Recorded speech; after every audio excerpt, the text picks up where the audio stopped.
भर्ती करवाने नहीं आए हैं, इनके जेब से पैसा लेने नहीं आए हैं, इनसे बस यही कहलवाने आए हैं कि आपने जो हमारा एकेडमिक कैलेंडर, जब हमने हजारों बच्चे से आपको मैसेज करवाया कि हम लोग 22 तारीख को आ रहे हैं, तब 21 तारीख को देर शाम आपने एकेडमिक कैलेंडर जारी कर दिया। उस एकेडमिक कैलेंडर में आपने डाल दिया है कि हमने एग्जाम भी जून में ले लिया है, रिजल्ट भी कई सारा जुलाई में दे दिया है।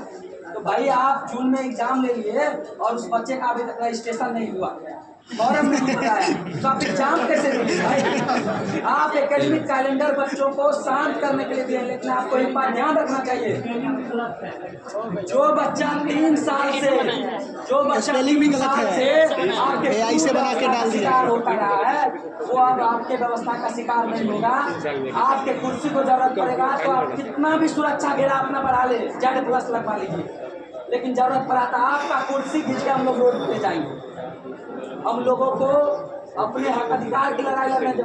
माँ बाप यहाँ भेजा है 3 साल का कोर्स करने के लिए, 4 साल का कोर्स करने के लिए, लेकिन आप वो कोर्स 8 साल में कराना था। ऐसी जिंदगी से तो मर जाना बच्चों को जरूरी है।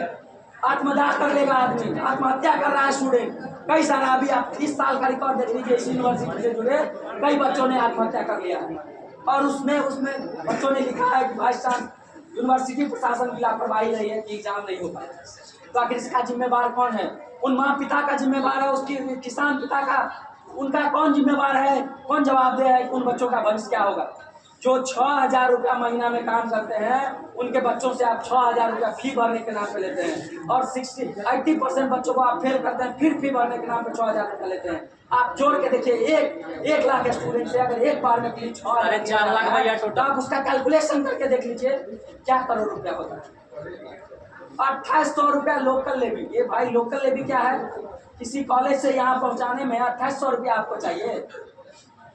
पूरा आप पटना के मुख्यमंत्री नीतीश कुमार जी थे, वो कहा करते थे बिहार के किसी भी कोना में आप है तो 5 घंटा में पटना पहुँचिएगा। ऐसा उन्होंने व्यवस्था किया, विकास किया। लेकिन आज दुर्भाग्य देखिए, जिस यूनिवर्सिटी का चांसलर बिहार के मुख्यमंत्री सम्राट चौधरी है, और राजधानी में यूनिवर्सिटी है, उस यूनिवर्सिटी के वाइस चांसलर, रजिस्ट्रार और एग्जाम कंट्रोलर इतने अपने आप को बेशरम है कि बच्चों को आज यहाँ आके बैठा दिए। 8 जून को भी आए थे हम लोगों ने अनुनय विनय किया था कि भाई हम लोगों का मांग जो है उस पर ध्यान दीजिए, लेकिन उन्होंने कहा था 30 जून तक सारी चीजें सही हो जाएगी। हम लोग आज 22 जुलाई को आए हैं, और वो भी तब एकेडमिक कैलेंडर जारी किया जब हमने ये मैसेज करवाया कि हम लोग हजारों संख्या में आ रहे हैं, तब उन्होंने एकेडमिक कैलेंडर देर शाम जारी करा। ये एकजुटता को भंग करने के लिए भी किया गया है, इस बात को भी ध्यान रखिए। और आगे अभी हम लोगों ने कहा है कि आकर के रिटेन में बात करिए आप अपने खाना से ही, और छात्र यहाँ रहेंगे। अगर ज़्यादा जरूरी हुआ तो अब पूरे बिहार का फिर सभी मेडिकल कॉलेजों में चक्का जाम होगा, क्योंकि स्टूडेंट सब मेडिकल कॉलेज में भी पढ़ रहे हैं और जिला के सदर अस्पतालों में भी, और व्यवस्था खराब होगा तो उसका सिर्फ जिम्मेवार विश्वविद्यालय प्रशासन होगा। क्योंकि भले सरकार कर रहा हो रेफर पॉलिसी, या स्टाफ नहीं है। आपको हम बता देते हैं, पूरे बिहार में OTS स्वास्थ्य मंत्री मुख्यमंत्री का बयान है, 15,771 हॉस्पिटल है हमारे यहाँ, 15,771, लेकिन उन अस्पतालों में जो व्यवस्था है ड्रेसर का, पोस्टेड जो ड्रेसर लोग हैं वो मात्र 19 लोग, पूरे बिहार में 19 लोग हैं। यहाँ जितने पदाधिकारी हैं, मैं कहना चाहता हूँ इनके भी गांव में अगर कोई अस्पताल होगा तो उनके गांव में आपको ड्रेसर नहीं मिलेगा।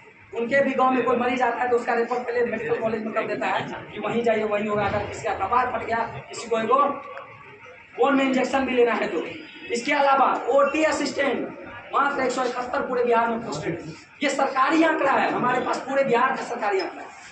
फिजियोथेरापिस्ट मात्र 200 लोग पोस्टेड है पूरे बिहार में। लैब टेक्नीशियन मात्र 1400 है। तो सब चीज़ों की दिक्कत है, स्टाफ नर्स की भी दिक्कत है।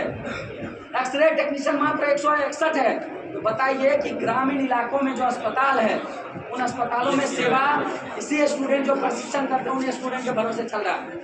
और हम लोगों को vice chancellor, registrar, exam controller ने मजबूर किया, तो आपसे वही होगा। अस्पतालों में भी चक्का जाम होगा और यूनिवर्सिटी का भी चक्का जाम होगा। इसलिए आप सबसे मेरा यही रिक्वेस्ट है, सब लोग शांतिपूर्ण तरीका से किसी तरह का